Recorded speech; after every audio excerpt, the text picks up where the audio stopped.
Hello friends, welcome back to my channel. मैं हूं आपकी फ्रेंड वर्षा। फ्रेंड्स, आज की इस वीडियो में हम बात करेंगे UP TGT and PGT commerce के प्रैक्टिस सेट की। आज का हमारा टॉपिक है ऑडिट। स्टार्ट करते हैं वीडियो को। आपको वीडियो पसंद आए तो वीडियो को लाइक कीजिए, फ्रेंड्स के साथ शेयर कीजिए और किसी भी तरह की कोई भी क्वेरी हो तो प्लीज जरूर बताइएगा। तो स्टार्ट करते हैं। देखिए, क्वेश्चन है हमारा, when the audit is conducted regularly और irregularly throughout the year it is called, यानी कि जब भी हमारी ऑडिट कंडक्ट की जाती है या फिर ऑडिट होती है, अब रेगुलरली बेसिस पर हो या फिर इरेगुलरली बेसिस पर थ्रू आउट द ईयर, तो उसको क्या बोलते हैं? Continuous audit, statutory audit, internal audit या फिर इंटरिम ऑडिट। तो देखिए फ्रेंड्स, यहाँ पर हम बात कर रहे हैं ऑडिट की, जो कि यहाँ पे साफ साफ बोल रखा है कि रेगुलर और इरेगुलर दोनों तरह की बेसिस पर की जा रही है। तो देखिए यहाँ पर इसको बोलते हैं हम कॉन्टिन्यूस ऑडिट। यहाँ पर देखिए साफ साफ दे रखा है नियमित रूप से या अनियमित। अब कैसे भी हो सकती है। देखिए, एक होती है डेली बेसिस पर, डेली जो भी ट्रांजेक्शन हो रहे हैं उनको आप डेली डेली रिकॉर्ड कर रहे हो, ठीक है।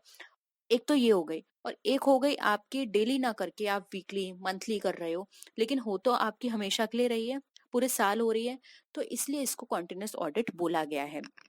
स्टैट्यूटरी ऑडिट वो ऑडिट होती है जो कि कंपलसरी होती है और जिसको करवाना जरूरी होता है। किस पर्पज से? कि क्योंकि आप सबको पता है कि कंपनी के अंदर बहुत सारे स्टेक होल्डर्स होते हैं जिनका पैसा कंपनी में लगा होता है, तो उनको ट्रू इन्फॉर्मेशन देने के लिए ये ऑडिट की जाती है। इंटरनल ऑडिट की जाती है इंटरनल कंट्रोल के बेसिस पर, कि जो भी कंपनी के अंदर काम हो रहा है वर्कर्स के द्वारा, वो सही तरीके से जो भी पैरामीटर्स दिए गए हैं उसके अकॉर्डिंग हो रहा है या नहीं। इंटरिम ऑडिट होती है जो कि जो भी ऑडिट होगी उस जैसे दो टाइम पीरियड है, हर महीने ऑडिट होती है, उनके बीच में एक और ऑडिट कराना, वो हमारा इंटरिम ऑडिट कहलाता है, ठीक है। तो यहाँ पे कॉन्टिन्यूस ऑडिट हमारा ए राइट आंसर हो जाएगा। नेक्स्ट क्वेश्चन पे आते हैं, विच of the following statement is correct. अब हमें बताना है इसमें से कौन से स्टेटमेंट जो है वो हमें करेक्ट है। फर्स्ट ऑप्शन है, internal control is a part of internal check. Internal check and internal audit are the same. Internal audit is a part of internal control. Fourth option है, internal control is a part of internal audit. देखिए, यहाँ पे हमें correct statement की बात करनी है। तो आप सबको मैं बता दूं, जो इंटरनल कंट्रोल होता है उसके अंदर दो पैरामीटर्स आते हैं। एक आता है हमारा इंटरनल ऑडिट और दूसरा पैरामीटर जो आता है वो होता है इंटरनल चेक, जिसके अंदर इंटरनल कंट्रोल के अंदर ये दोनों काम करते हैं। इंटरनल कंट्रोल आप किस तरह से करोगे? या तो आप इंटरनल चेक करवाओगे जो भी आपने रिकॉर्ड्स किए हैं उनका, और या फिर आप इंटरनल ऑडिट कंडक्ट कराओगे उसी के थ्रू, तो आप कंट्रोल कर सकते हो। तो देखिए, यहाँ पे ऑप्शन सी हमारा राइट आंसर हो जाएगा। इंटरनल ऑडिट जो है किसका पार्ट बन जाएगा? इंटरनल कंट्रोल का। ऑप्शन वन बोल रहा है internal control is a part of internal check. नहीं नहीं, ये बिल्कुल भी नहीं है, जबकि इंटरनल कंट्रोल है इसका पार्ट, ना कि इंटरनल कंट्रोल इंटरनल चेक का पार्ट है, तो ये तो हमारा गलत हो गया।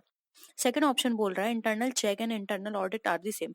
नहीं, सेम नहीं है। इंटरनल चेक में सिर्फ चेक किया जाता है, इसमें कोई रिपोर्ट नहीं दी जाती, जबकि इंटरनल ऑडिट में एक रिपोर्ट भी दी जाएगी। जो भी फाइंडिंग्स मिलेंगी कि हाँ ये सही तरह से हो रहा है या नहीं, इन सब के बेसिस पे इंटरनल ऑडिट में एक रिपोर्ट प्रिपेयर की जाती है, जबकि चेक में ऐसा कुछ भी नहीं होता। तो ऑप्शन ये भी हमारा कट गया। फिर है हमारा internal control is a part of internal audit. Again वही वाली बात है, इंटरनल कंट्रोल इसका पार्ट नहीं है, इंटरनल ऑडिट इसका पार्ट होता है, ठीक है। तो आई होप ये क्वेश्चन भी आपको क्लियर है और सारे ऑप्शंस भी। नेक्स्ट आते हैं, मैनेजमेंट ऑडिट इज। अब मैनेजमेंट ऑडिट क्या है आपको ये बताने हैं। ऑप्शन है, audit of the accounts of the company by its own management, यानी कि जो भी अकाउंट्स हैं उनको ऑडिट करना कंपनी के खुद के मैनेजमेंट के द्वारा। सेकंड ऑप्शन है, audit of the companies account done by government auditors, यानी कि जो भी ऑडिट है कंपनी का वो गवर्नमेंट ऑडिटर्स के द्वारा करवाया जाए, ये फाइंड आउट करने के लिए कि जो मैनेजमेंट की कमियां हैं या फिर मैनेजमेंट जो है वो किस तरह से काम कर रहा है, फेल तो नहीं है वो उसको करने में, ये सारी चीजें चेक करना। थर्ड ऑप्शन है, periodic self appraisal by management, यानी कि पीरियडिक बेसिस पे सेल्फ मैनेजमेंट करना मैनेजमेंट के द्वारा, अ, उनकी फंक्शनिंग को लेकर, उनके ऑपरेशंस को लेकर। फोर्थ ऑप्शन है, inspection of companies account by government representatives to prevent operation of the share holders, यानी कि इंस्पेक्शन करना गवर्नमेंट रिप्रेजेंटेटिव के द्वारा कि वो किसी भी तरह का जो शेयर होल्डर्स हैं उनके लिए कोई ऑपरेशन का काम तो नहीं कर रहा। ऑपरेशन का मतलब यहाँ पर होता है उनको उत्पीड़न का या फिर उनको उन किसी भी तरह से एक्सप्लॉइट करने का। आप इसका एक्सप्लॉइट लेकर भी चल सकते हैं, ठीक है। तो हमें बताना है मैनेजमेंट ऑडिट क्या होता है। तो देखिए, मैनेजमेंट ऑडिट की यहाँ पे बात करें तो नाम से ही साफ पता चल रहा है मैनेजमेंट के द्वारा किया गया ऑडिट, यानी कि यहाँ पे एक टाइम बेसिस पर जो भी उन्होंने टाइम मेंशन किया है, डेली बेसिस पर हो गया या फिर वीक बेसिस पर हो गया, एक पीरियोडिक बेसिस पर यहाँ पे मैनेजमेंट सेल्फ अप्रेजल करता है सारे एस्पेक्ट को लेकर। अब वो उनके ऑपरेशन भी हो सकते हैं जो उनको टारगेट दिया उसके बेसिस पर हो सकते हैं, उनकी फंक्शनिंग के बेसिस पर हुए हो सकते हैं। तो ये खुद का सेल्फ अप्रेजल यहाँ पे किया जाता है, उसको मैनेजमेंट ऑडिट कहा जाता है।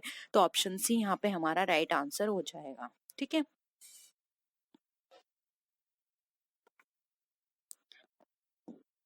नेक्स्ट क्वेश्चन है auditing which is taken up when final accounts are ready is called.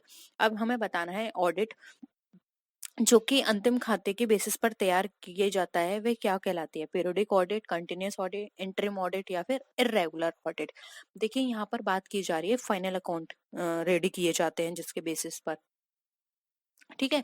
यानी कि फाइनल अकाउंट प्रिपेयर हो गया उसके बाद आप ऑडिट कर रहे हैं तो उसको हम क्या बोलेंगे।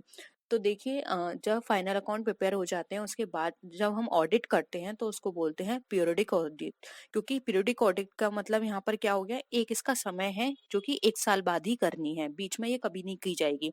यानी कि हर साल इसका ऑडिट होगा और वो कब किया जाएगा ये वाली ऑडिट, वो की जाएगी जब हमारे फाइनल अकाउंट प्रिपेयर हो जाएंगे। इसलिए ऑप्शन ए यहाँ पे राइट आंसर। पीरियोडिक ऑडिट का मतलब होता है पीरियड आपने फिक्स कर दिया कि इस पीरियड पे ये ऑडिट होगी। अब वो पीरियड क्या है, जब फाइनल अकाउंट प्रिपेयर हो जाएंगे, ठीक है। कॉन्टिन्यूस ऑडिट जो कॉन्टिन्यूस बेसिस पर होती रहती है, यानी कि ये पूरे थ्रू आउट लाइफ चलेगी, ऐसा नहीं है कि अभी हो गई अब आगे कभी नहीं होगी, जो कॉन्टिन्यूस बेसिस पे चलती रहती है। इंटरिम ऑडिट होती है, दो ऑडिट के बीच में एक ऑडिट कंडक्ट कराई जाती है, अचानक से हो सकती है, उसको बोलते हैं हम इंटरिम ऑडिट। इरेगुलर ऑडिट होती है, इसका कोई टाइम नहीं है, ये कभी भी कंडक्ट कराई जा सकती है, इसको इसलिए बोलते हैं हम इरेगुलर ऑडिट, ठीक है। नेक्स्ट क्वेश्चन पे आते हैं। When accounting work is distributed among the staff members in such a way that the work done by one person is independently or automatically checked by another person, the system is called। यानी कि ऐसा accounting work जो कि आप staff members को allocate कर दिया गया है जिसमें ऑटोमेटिकली क्या हो रहा है, एक पर्सन का काम काम जो है वो दूसरा पर्सन चेक कर रहा है उसे। ऐसा एक सिस्टम बना दिया गया है कि ऑटोमेटिकली एक पर्सन की चेकिंग दूसरे पर्सन के द्वारा हो रही है और दूसरे पर्सन की तीसरे पर्सन के द्वारा। तो उस सिस्टम को क्या कहा जाता है, internal audit, internal check, test checking या फिर कॉन्टिन्यूस ऑडिट। तो देखिए यहाँ पर अगर हम बात करें इस तरह की सिस्टम की या ऑडिट की, तो देखिए इसमें साफ दे रखा है कि यहाँ पे चेक किया जा रहा है एक पर्सन का काम दूसरे पर्सन के द्वारा। तो देखिए ये क्यों किया जाता है, एक कंट्रोल बनाने के लिए, जिससे कि फर्स्ट पर्सन को लगे, एक पर्सन को लगे कि मुझे सही करना है काम, क्योंकि मेरा जो काम है वो दूसरा पर्सन चेक करेगा, और दूसरे को लगे कि मुझे सही करना है क्योंकि मुझसे आगे जो पर्सन है या मेरे बाद जो काम करेगा इस फाइल को देखेगा उसको ये मिल जाएगा, वो मेरी रिपोर्ट देख सकता है। तो यहाँ पर क्या हो गया, कंट्रोल हो रहा है, और ये कंट्रोल किसके बेसिस पे कर सकते हैं हम, इंटरनल चेक के through.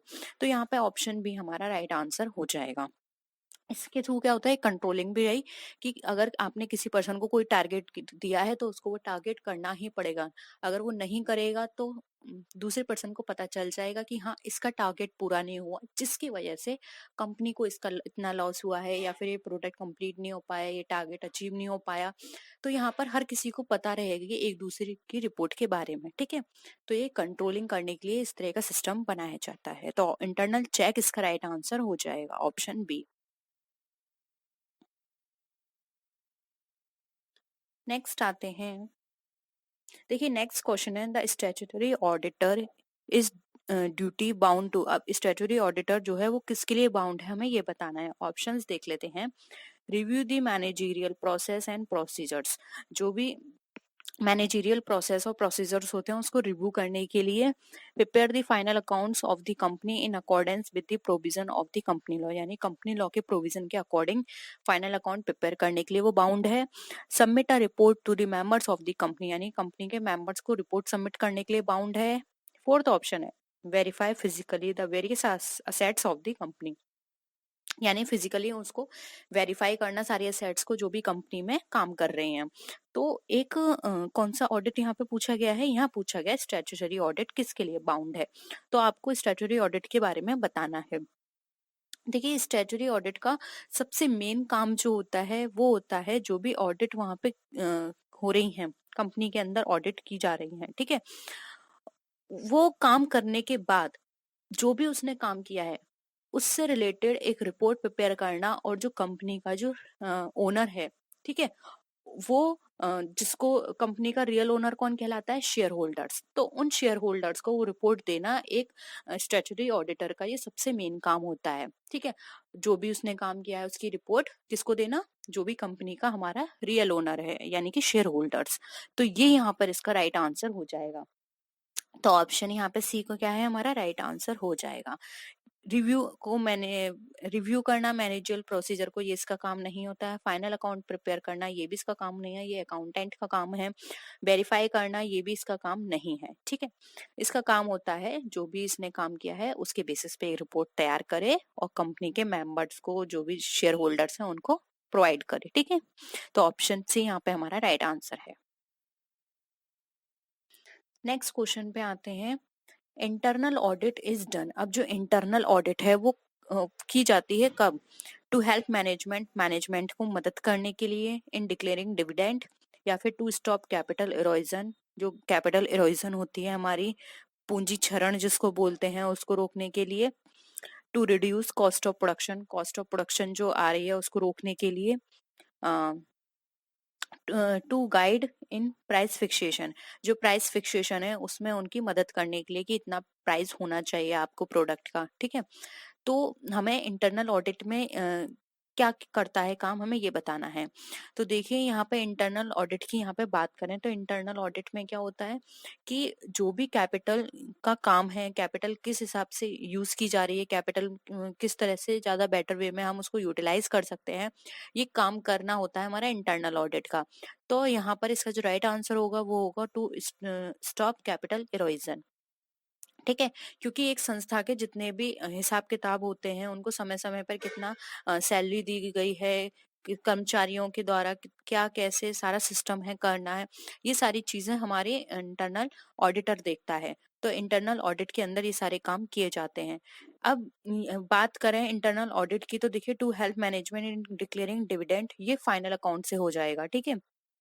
To reduce cost of production, ये भी अकाउंट्स प्रिपेयर किए जाते हैं वहां से हेल्प हो जाएगी। To guide in price fixation, again हम जो भी अकाउंट्स प्रिपेयर करते हैं उनके बेसिस पर हम इजिली यहाँ पे पता लगा सकते हैं कि हमारे को जो बजट प्रिपेयर किया गया है, जो अकाउंट्स प्रिपेयर किए गए हैं वहां से हम इनको गाइडेंस मिल सकती है कि हमें अपने प्राइस कितने रखने हैं, ठीक है। तो ये यहाँ पर हेल्प नहीं करेगी, इंटरनल ऑडिट हेल्प करेगी कैपिटल इरोजन को स्टॉप करने में, ठीक है। तो ऑप्शन बी यहाँ पे हमारा क्या हो जाएगा, राइट आंसर हो जाएगा।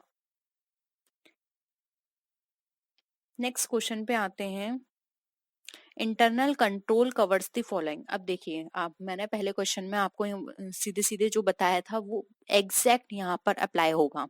इंटरनल कंट्रोल में मैंने आपको 2 पॉइंट बताए थे, उसी के बेसिस पर आपको आंसर करना है।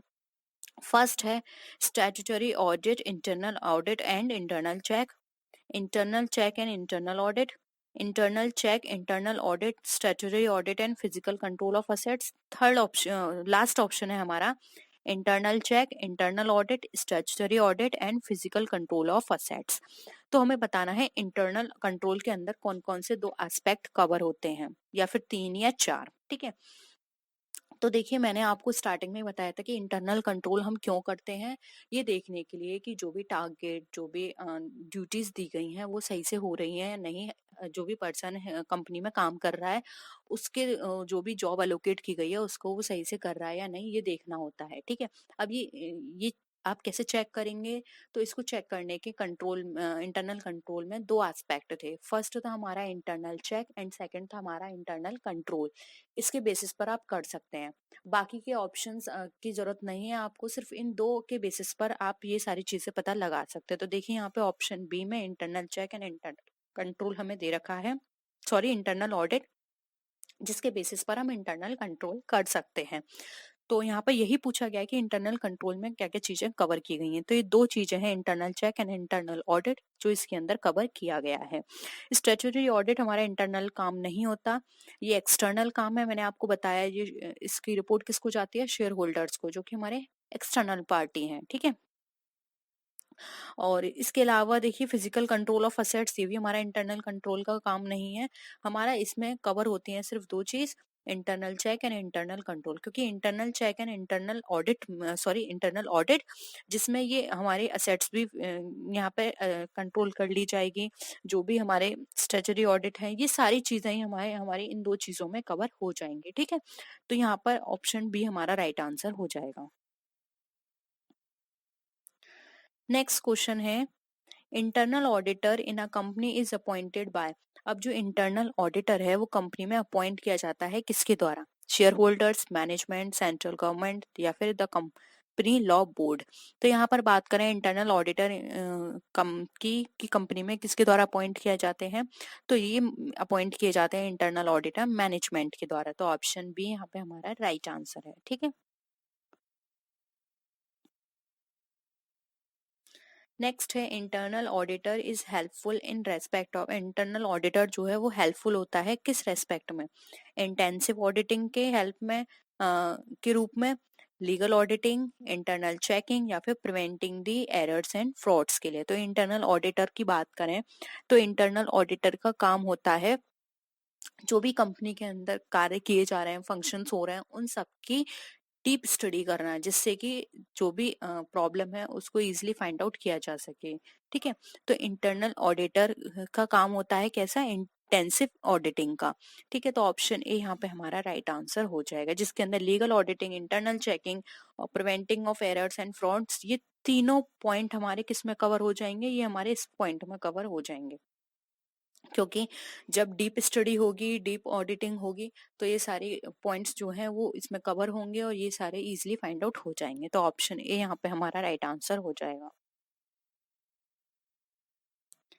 नेक्स्ट क्वेश्चन है, for which of the following types of enterprises and independent financial audit is required statutorily. यानी कि अब इसमें हमें बताना है कि किस प्रकार के उद्योगों और स्वतंत्र वित्तीय लेखा परीक्षा के लिए वैधानिक रूप से आवश्यक है।